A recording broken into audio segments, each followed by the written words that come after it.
Good morning, and I'm delighted to be sharing this platform with Geoffrey again. We've become a rather sort of dodgy pair, haven't we, Geoffrey? Well, speak for yourself. Neither of us ever quite expected it, but anyway, we're sort of working together to the benefit of the taxpayer, very much so. And I have to start by saying that when I first heard about HS2, it was March the 10th, 2010.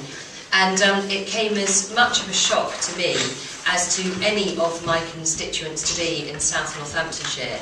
And I had no prior warning of it, absolutely no inkling that it was about to come my way. And I remember within about 4 days I'd organised a public meeting in the town hall in Brackley. And about 24 hours before I realised that the one floor that took 300 people wouldn't be enough. So booked both floors that took 500 people and a PA system. And then I had standing room only in the street and sadly couldn't get a big screen, you know, like a visit from the Pope. So it really did highlight the strength of feeling from my constituents who were utterly horrified. And at the time, obviously what they wanted to know from their Conservative candidate is, will your party oppose this ludicrous idea to destroy our communities? And the answer was no. Actually, we support high-speed rail in principle, and I stood up at that meeting and said to them, we absolutely need to improve our transport infrastructure, so I wholeheartedly agree with this policy in principle, but will defend against this route. Well, I have to say, since March the 10th and to today, having had 23 years in banking and finance myself and being an economist by background, I've got my zip and my anorak and my train spotting pad and all of my credentials now, and have looked into trains rather more significantly than most of my other hobbies, and have come to the conclusion that this project simply doesn't stack up.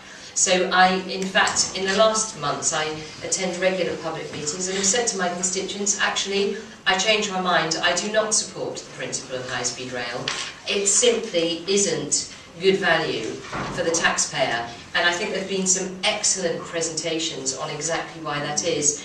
I have some absolutely key questions which, for me, remain unanswered and I think have been highlighted by the panellists today. Firstly, is it going to cure the north-south divide? And as Stephen said so eloquently, there really isn't anything other than lots of yes it will, no it won't, yes it will, no it won't. But when you start to look at the example of, for example, the TGV going to Lille, there is evidence that suggests that actually the unemployment in Lille went up as a result of high-speed rail arriving there. So there are questions to be asked. Does it cure the north-south divide in favour of the north, or does it simply bring London within reach of the northern cities and, in fact, increase congestion and potentially the powerhouse of the south and London, whilst actually draining away from the north? And that question is simply not been resolved to anybody's satisfaction, as I think has been highlighted here.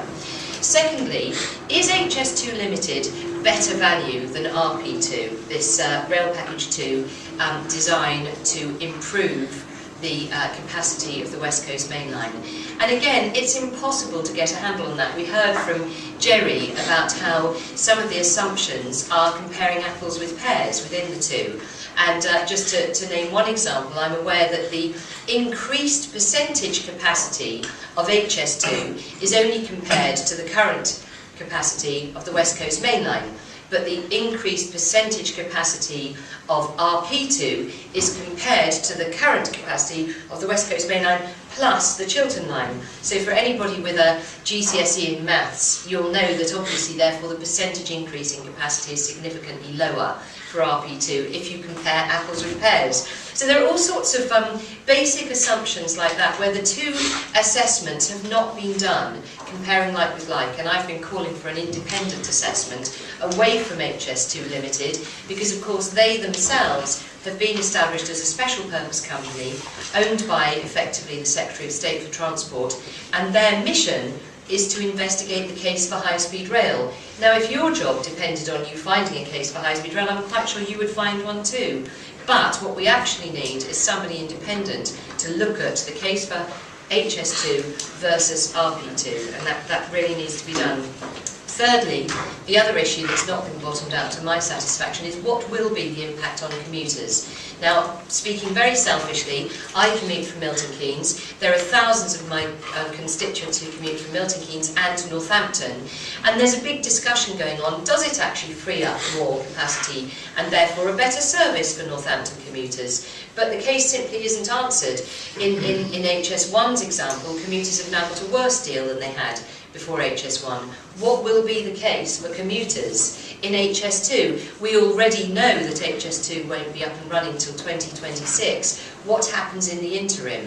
So what happens now for those poor people like myself who at 8 o'clock at night are still shoulder to shoulder on the train going back to Milton Keynes? And what's going to happen in 2026 when rail operators can't raise the ticket price because that's controlled by government? So what will they do? My expectation is they'll reduce the service if the number of commuters goes down. So far from increasing capacity, it could worsen the service and make commuter trains even more crowded, which on certain routes has been the experience of HS1 commuters.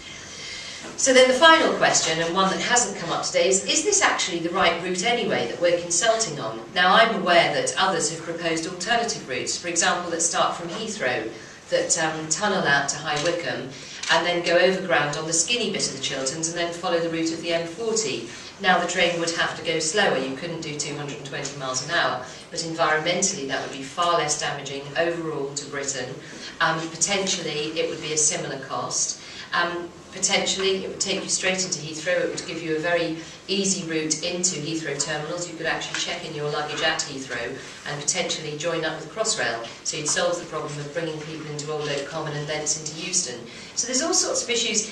These things just whirl around in my head. I've never been able to get satisfactory answers to them, and I think all those questions need to be answered. In the meantime, just returning momentarily to politics, I, of course, am just accused of being NIMBY by beloved colleagues who I am very fond of and get on very well with on 99% of issues. This is one we have to agree to disagree. I've been called NIMBY to my face. I actually now never talk about the impact, real as it is, on my own constituents. The fact that this goes through the ancient Edgecote battlefield site, the fact that it passes thundering through Grade 1 listed houses, rattling their Grade 1 listed lead-paned windows, and destroys hamlets, communities that have been there since the Doomsday Book. I ignore all of that for the sake of arguing only on the business case to try and avoid the accusation of NIMBY, not very successfully. But really what I want to see happen is a much, much greater public debate, because at the end of the day, Geoffrey and I were discussing earlier how many MPs do we think have actually even considered this at all.